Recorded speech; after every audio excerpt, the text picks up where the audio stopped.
Nathan Brooks stared at his computer screen, the lines of code blurring together as the office grew darker around him. Another birthday spent debugging software, 32 years old and still married to his work. His phone buzzed for the 10th time that evening, his best friend Ryan's messages growing increasingly insistent about birthday celebrations. "You can't hide in your cave forever, read the latest text. We're coming over. We got you something special this time." Nathan ran his fingers through his messy brown hair, glancing around his apartment. Star charts and astronomical diagrams covered the walls, competing for space with his collection of telescopes and astrophotography equipment. At least his obsession with space made his place look somewhat intentionally decorated. The doorbell rang just as he was contemplating pretending to be asleep. Ryan's voice boomed through the door, "We can see your lights on, astronaut wannabe." With a resigned sigh, Nathan opened the door to find Ryan, Olivia, and Marcus grinning like they'd just discovered alien life. Ryan, tall and broad-shouldered from years of rock climbing, practically vibrated with excitement. Olivia, their group's voice of reason and a quantum physics professor, held a cake dotted with unlit candles. Marcus, their resident tech genius, clutched a tablet to his chest like it contained state secrets. "Happy birthday, you hermit." Ryan wrapped Nathan in a bear hug that nearly cracked his ribs. "Thanks," Nathan wheezed. Oxygen becoming optional? They invaded his living room like they owned the place, Olivia clearing space for the cake among his scattered astronomy journals while Marcus connected his tablet to Nathan's TV with suspicious efficiency. "So," Ryan said, sprawling across the couch, "we got you something extraordinary this year." Nathan's survival instincts kicked in. "Please tell me it's not another blind date. The last one still writes angry blog posts about me." "Better." Marcus's fingers danced across his tablet. "We found this exclusive companion service." "You what?" Nathan choked on his water. Olivia rolled her eyes. "Relax, it's more like a specialized entertainment service. Very high-end, very unique. The reviews were incredible." "The reviews?" Nathan's voice cracked. "Wait, how did you even?" "Cryptocurrency," Marcus said proudly. "The website was unusual, but their profiles were amazing.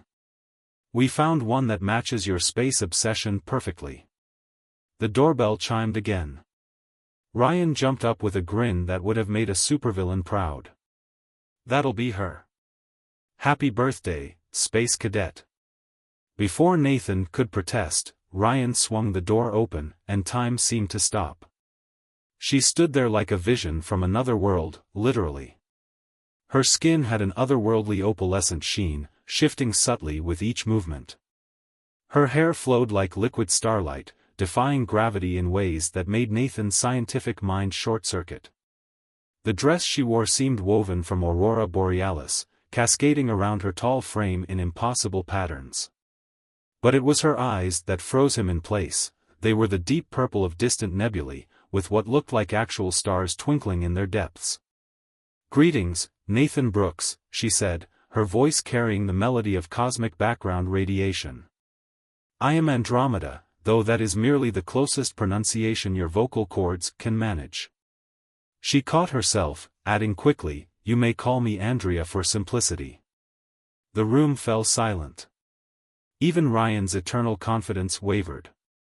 Marcus circled their visitor, his tech-savvy brain visibly struggling to process what he was seeing. "That's some next-level effects work," he managed. "What kind of photonic manipulation are you using?" Andrea tilted her head, starlight rippling through her hair. "I do not understand. This is my natural form, though I have attempted to modify it to be less disruptive to human sensibilities." Ryan laughed nervously. "Wow, you really commit to the character, huh? The effects are incredible." Olivia had stopped lighting the candles, her scientific mind visibly racing to explain what she was seeing. "The light diffraction patterns are impossible," she whispered. "They're breaking several laws of physics." Andrea stepped into the apartment with the grace of a solar wind, her movements leaving slight traces of aurora in the air. Ah, yes, your current understanding of physics. Rather charmingly primitive, though you're making remarkable progress for such a young species. Nathan finally found his voice. You're actually an alien? Andrea's smile literally lit up the room, small points of light dancing around her like microscopic stars. I am what you would term a cosmic anthropologist, specializing in emerging civilizations. Though at the moment, I am also, what's your phrase? Ah yes, on the run. As if on cue, a high-pitched whine filled the air, and a red targeting dot appeared on the wall behind Andrea's head. Her expression shifted from serene to alarmed in an instant. Oh dear, she said, maintaining remarkable composure. It seems my pursuit team has arrived sooner than expected. I don't suppose your dwelling is equipped with quantum shields? I barely have health insurance, Nathan replied weakly. The window exploded inward as the first energy bolt struck, missing Andrea by inches and leaving a smoking hole in Nathan's prized photo of the Carina Nebula. She moved with impossible speed, tackling him to the ground as more bolts streaked through the air, painting his apartment with deadly artwork. I apologize for the deception, Andrea said, somehow managing to sound regal while shielding him with her body. Your friend's companion service was actually my attempt to find temporary sanctuary. You see, I'm avoiding an arranged diplomatic union with a rather unpleasant being who collects sentient species like humans collect social media followers. Nathan stared up into her cosmic eyes, acutely aware of how her otherworldly body pressed against his. You're telling me my birthday present is a runaway alien scientist? Surprise, she offered with a smile that literally sparkled. If it helps, I find your species fascinating, and your personal work in software engineering shows remarkable problem-solving capabilities.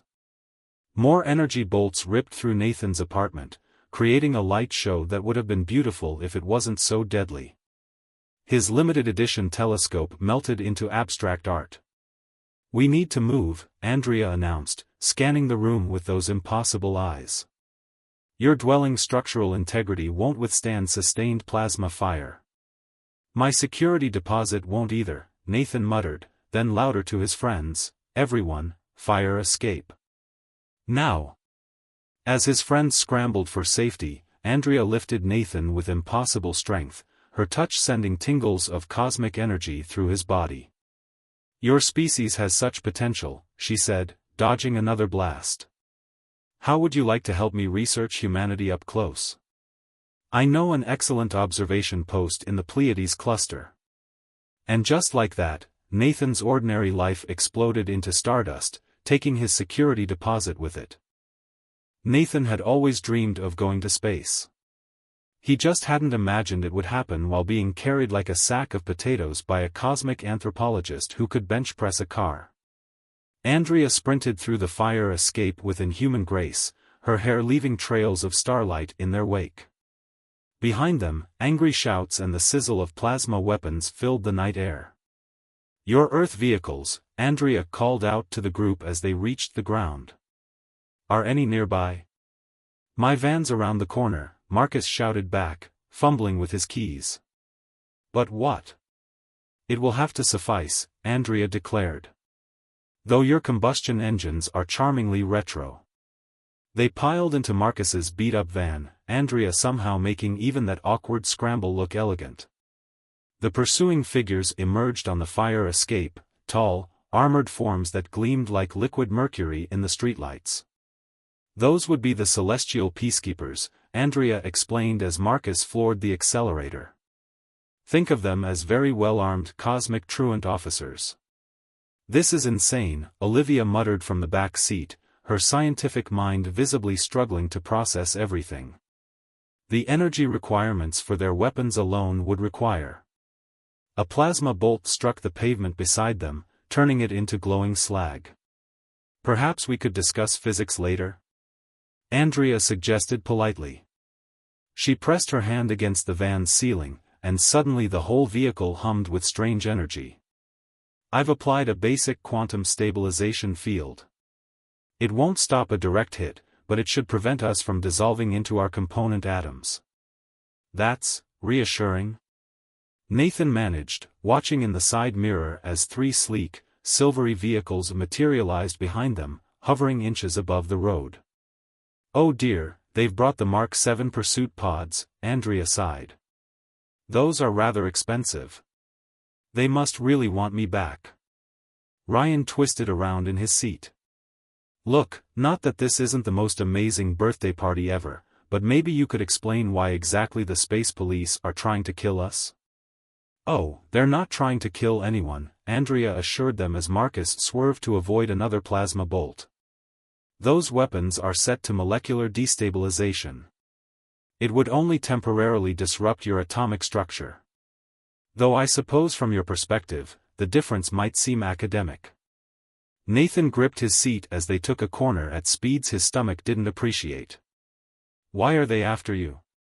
Something about an arranged diplomatic union? Andrea's expression darkened, actual stars in her eyes dimming. My people believe in maintaining cosmic harmony through carefully arranged partnerships between species. I was selected to unite with a being known as the Collector, a rather unpleasant individual who treats sentient species like trading cards. I disagreed with this arrangement. So you ran away to Earth? Olivia asked, her scientific curiosity temporarily overriding her fear. Your planet is considered quite primitive by galactic standards, Andrea explained, somehow making it sound like a compliment. No offense intended. But that made it perfect for my research, and an excellent hiding place. Until now. A plasma bolt struck their quantum field, making the van shudder and filling the air with the smell of ozone. Marcus yelped but kept driving, weaving through the thankfully empty streets. We need to get somewhere less populated, Andrea said, her hair rippling with concerned starlight. Your species isn't quite ready for a full-scale cosmic incident. The observatory. Nathan suddenly exclaimed. I have access, it's up in the hills, isolated. Andrea's smile literally lit up the van's interior. Perfect. And how fortuitous, I left my personal transport there. You're what? Everyone asked simultaneously. Did you think I arrived on Earth in a quantum pod? She laughed, the sound like wind through crystal. I have a ship capable of interdimensional travel. It's currently disguised as what you'd call a satellite dish. Rather clever, if I do say so. The van's back window exploded inward as a plasma bolt finally penetrated their quantum field. Andrea moved with impossible speed, her body briefly glowing like a supernova as she absorbed the energy that would have hit Ryan. That was unnecessary, she muttered, her skin rippling with absorbed plasma. These uniforms are tailored to local fashion parameters. Do you know how hard it is to find Earth clothes that can handle cosmic energy? Marcus took them up the winding road toward the observatory, the pursuit pods gaining ground now that they were away from the city. Nathan couldn't help noticing how the starlight playing across Andrea's skin intensified when she was annoyed. It was beautiful in a terrifying, laws of physics breaking way. Almost there, Nathan called out, pointing toward the familiar dome ahead. But what's the plan? We can't exactly. Andrea placed her hand on his arm, sending tingles of cosmic energy through his body. Nathan, I need to ask you something important. Her nebula eyes met his, serious despite the chaos around them. Would you like to see the universe? Actually see it, not just through telescopes and mathematical models? Nathan's heart skipped several beats. Are you offering what I think you're offering? I need an expert on humanity for my research, she said, starlight dancing in her hair. Someone who understands both the scientific and cultural aspects of your species. And she paused, actual constellations swirling in her eyes. I find your perspective fascinating. Another plasma bolt rocked the van, reminding them of their pursuit. This is crazy, Nathan muttered. I have work on Monday. Plants to water. Netflix shows to finish. Andrea's laugh sparkled in the air between them. I can return you to this exact moment in time if you wish. Though I suspect you might find the Horsehead Nebula more interesting than your Netflix queue. They screeched to a halt in the observatory parking lot, the pursuit pods closing in like Mercury predators. Andrea turned to Nathan's friends. You should stay here. The quantum field will protect you temporarily, and it's best to limit the number of humans involved in cosmic incidents. No way, Ryan protested. We got you into this mess. And I'm enormously grateful, Andrea cut him off with a stellar smile. But Nathan's expertise makes him uniquely qualified for this situation. Also, she added more softly, I believe your Earth phrase is "three's a crowd"? Before anyone could argue further, she grabbed Nathan's hand and pulled him from the van with that impossible strength. They ran toward the observatory as plasma bolts carved glowing patterns in the ground around them. Your answer, Nathan Brooks? Andrea asked as they reached the main telescope dome. The universe awaits, but only if you wish to see it. Nathan looked back at his friends in the van, at the pursuing cosmic peacekeepers, at the ordinary life he'd been living just hours ago. Then he looked at Andrea, this impossible being who had literally crashed into his birthday party and offered him the stars. Well, he said with a growing smile, I did wish for something exciting when I blew out those candles. The observatory's main dome transformed before Nathan's eyes as Andrea pressed her palm against its surface. The metal rippled like quicksilver, revealing what had been hiding in plain sight, a spacecraft that made every sci-fi movie he'd ever watched look like children's drawings. Welcome to the Stellar Whisper, Andrea said, as a doorway materialized in the ship's iridescent hull. Though that's just my attempt at translating its actual name into something your vocal cords can manage. Plasma bolts from the approaching celestial peacekeepers lit up the night sky like deadly fireworks. Andrea pulled Nathan through the doorway just as the first peacekeepers reached the observatory grounds, their mercury-like armor gleaming in the chaos of their own weapons' fire. The ship's interior defied every law of physics Nathan knew. Spaces folded into themselves, corridors seemed to extend into infinity before curving back to their starting point, and everything was bathed in the same ethereal starlight that emanated from Andrea's skin. The dimensional architecture takes some getting used to, Andrea apologized as Nathan stumbled, his brain struggling to process what his eyes were seeing. Try not to think too hard about where everything is, the ship responds to intention more than physical navigation. That's not very reassuring, Nathan managed, as what looked like a galaxy swirled past in what might have been a window or might have been another dimension entirely. Andrea's hands danced over what appeared to be a control panel made of solid starlight. Initiating quantum displacement. You might want to hold on to something. First-time dimensional shifts can be a bit. The world turned inside out. Nathan felt like he was being stretched across the entire universe while simultaneously being compressed into a single point of light.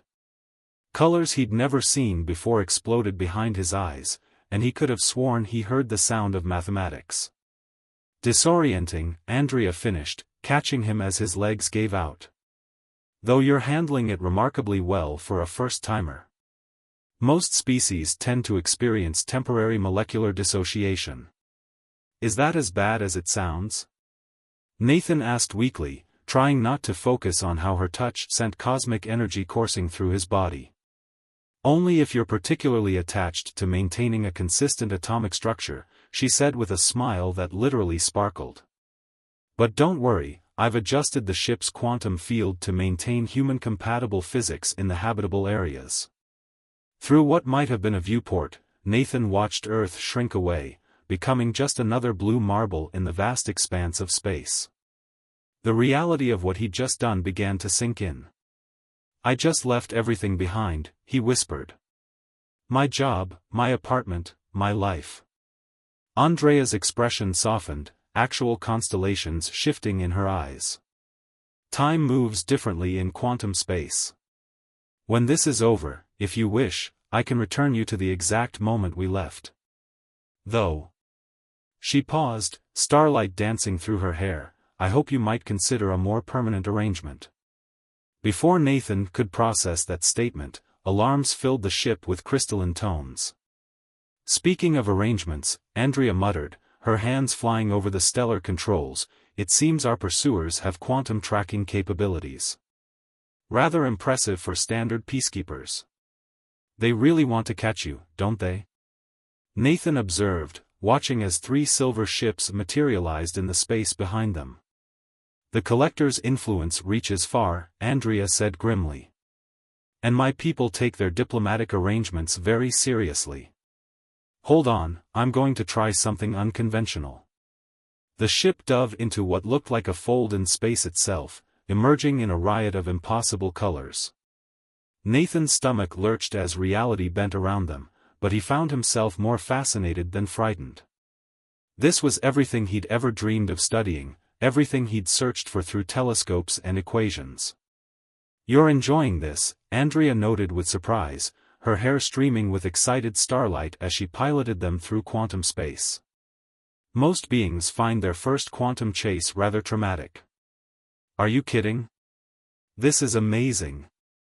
Nathan exclaimed, watching as they wove through phenomena that would make physicists weep. "That's a quantum filament, isn't it?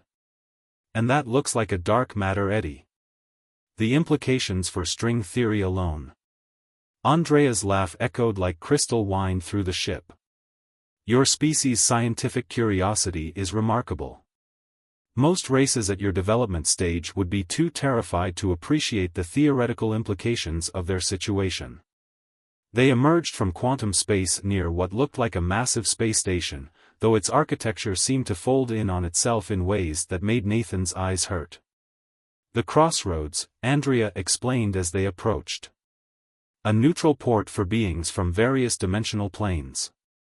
The peacekeepers won't be able to follow us here without violating several multidimensional treaties."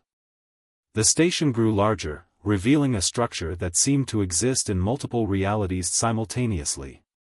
Ships of impossible designs moved around it, some passing through each other as if occupying different planes of existence.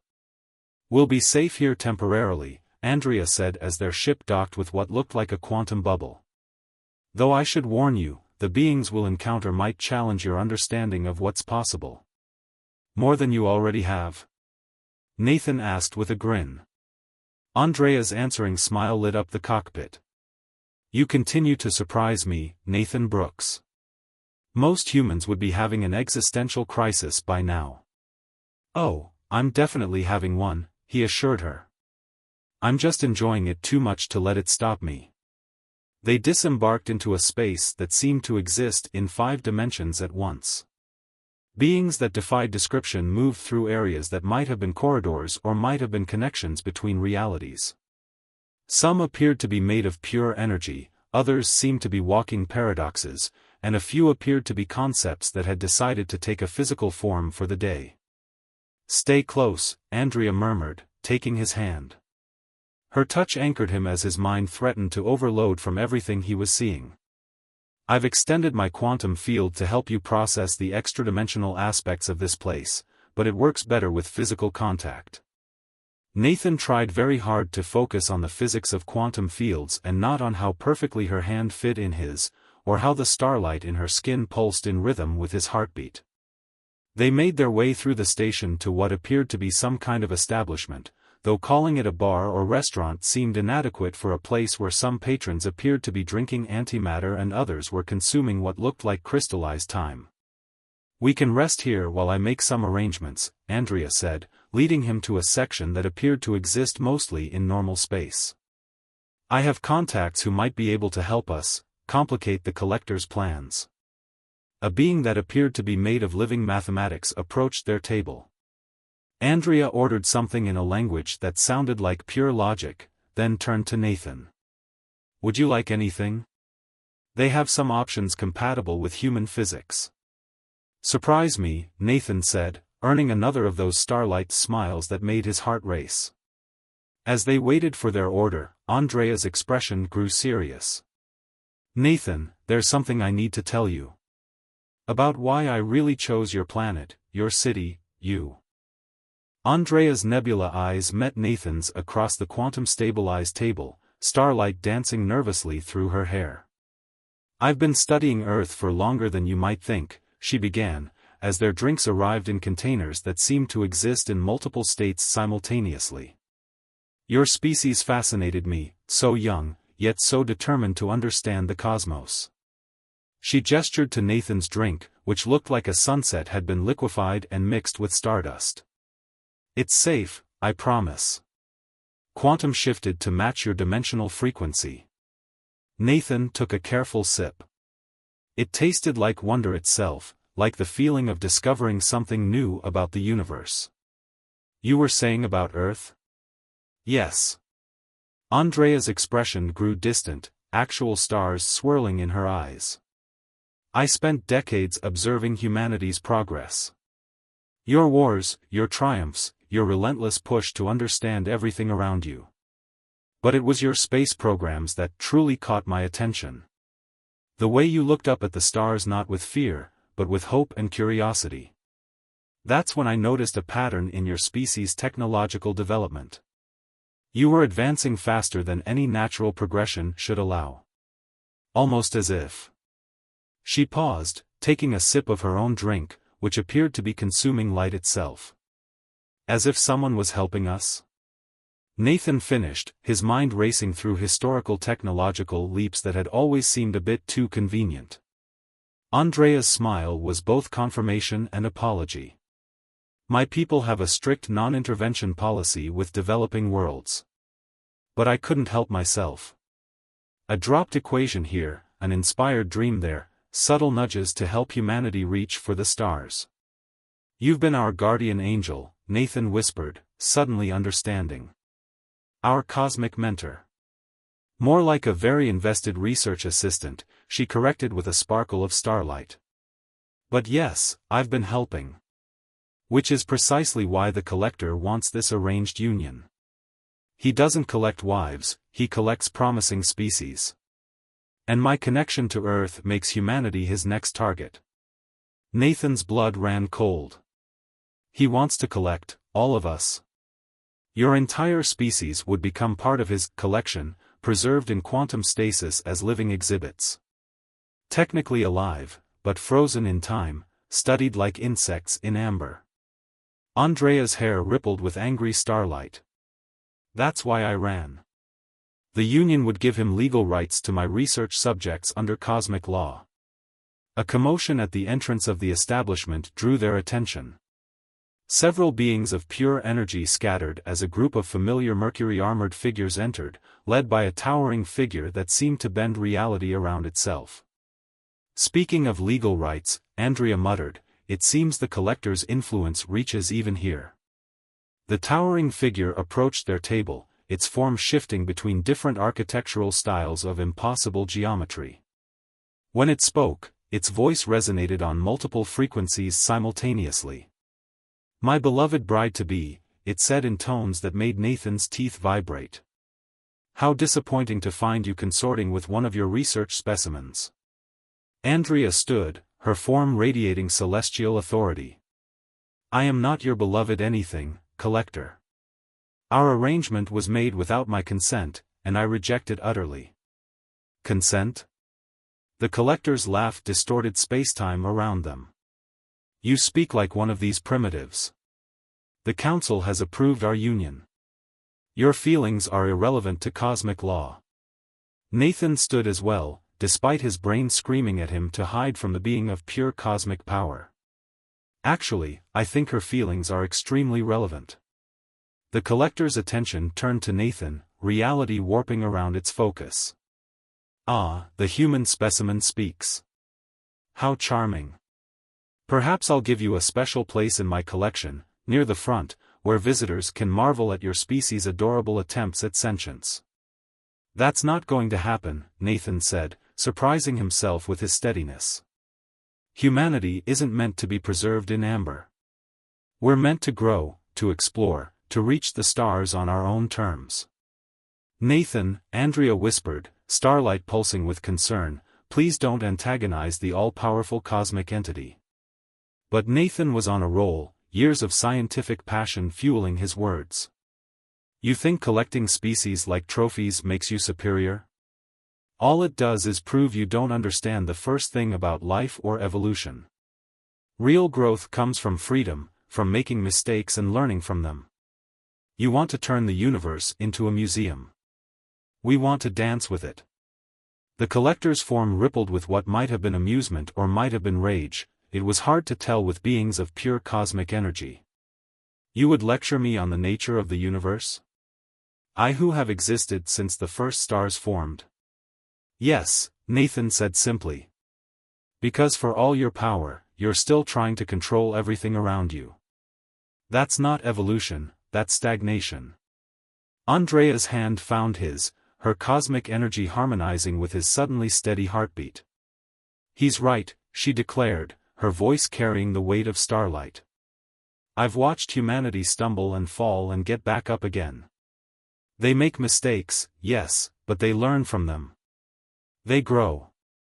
That's why I've been helping them, not to control their development, but to nurture their natural curiosity. The collector's form expanded, filling the space with geometries that shouldn't exist. Your primitive philosophies are irrelevant. The Council's decision is final. The peacekeepers will escort us to the bonding ceremony, and then humanity will take its proper place in my collection. About that, Andrea said with a smile that literally lit up the quantum space around them. Nathan wasn't just offering a philosophical argument. He was stalling. Reality rippled as new figures entered the establishment, beings of pure light wearing what appeared to be official insignias of cosmic authority. Members of the Intergalactic Ethics Committee, Andrea announced with satisfaction. Here to investigate reports of illegal intervention in developing species. Specifically, the use of cosmic law to force the collection of prequantum civilizations. The collector's form flickered with what was definitely alarm now. You wouldn't dare. The political implications would be fascinating, Andrea finished. Shall we discuss them with the committee? I have extensive documentation of your previous collections, and their impact on galactic evolution. Not to mention evidence of your attempts to manipulate cosmic law for personal gain. Nathan watched in amazement as the being of pure cosmic energy actually backed away from his date. The peacekeepers looked at each other uncertainly, their mercury armor reflecting the tension in the room. This isn't over, the collector resonated, its form beginning to fade from their dimensional plane. The Council will be very interested in the committee's findings, Andrea said firmly. Goodbye, Collector. Do try to evolve beyond your hoarding instincts. As the cosmic entities departed, Nathan turned to Andrea with newfound appreciation. You planned this whole thing, didn't you? The escape to Earth, the chase, even meeting me, it was all to get the Ethics Committee's attention. Andrea's smile was both mysterious and slightly embarrassed, stars dancing in her eyes. Not exactly. I really did choose Earth because I believe in humanity's potential. And I really did choose you because... She paused, starlight playing across her skin, because you see the universe the way I do, not as something to be controlled, but as something to be explored and understood. She squeezed his hand, sending tingles of cosmic energy through his body. The Ethics Committee was my backup plan. You, Nathan Brooks, were my first choice. The Intergalactic Ethics Committee's investigation moved with the speed of quantum particles, which is to say simultaneously instant and eternal. Nathan and Andrea spent the intervening time exploring the Crossroads station, their conversations ranging from the mathematics of stellar formation to the surprising similarities between human and cosmic emotions. So your people really experience love as actual starlight? Nathan asked as they watched the dance of quantum ships through the station's reality-bending viewport. Andrea's hair shimmered with gentle luminescence. We experience it as a harmony of cosmic energies. But yes, it manifests as visible starlight in our physical forms. That's why. She paused, actual constellations swirling in her eyes as she looked at him. That's why I've been glowing brighter since I met you. Nathan's heart performed several quantum leaps of its own. Before he could respond, a chime like crystallized time rang through the station. The ethics committee had reached their decision. The hearing chamber existed in multiple dimensional planes at once, but Andrea's quantum field helped Nathan's mind process what he was seeing. The committee members, beings of pure regulatory energy, hovered above them like a panel of living stars. After reviewing the evidence, the chief commissioner announced in a voice that resonated through multiple realities, "We find the collector's actions in violation of numerous cosmic statutes. His collection license has been revoked, and all preserved species will be restored to their natural timelines." Relief radiated from Andrea in waves of actual starlight. The commissioner continued, "Furthermore, regarding the arranged union, we find no legal basis for forcing quantum beings into diplomatic bonds against their will. The council's decision is overturned."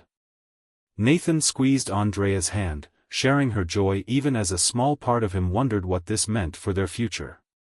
The commissioner turned their attention directly to them. However, the matter of unauthorized assistance to a developing species remains. Researcher Andrea, your actions in guiding human technological development, while well-intentioned, violated non-intervention protocols.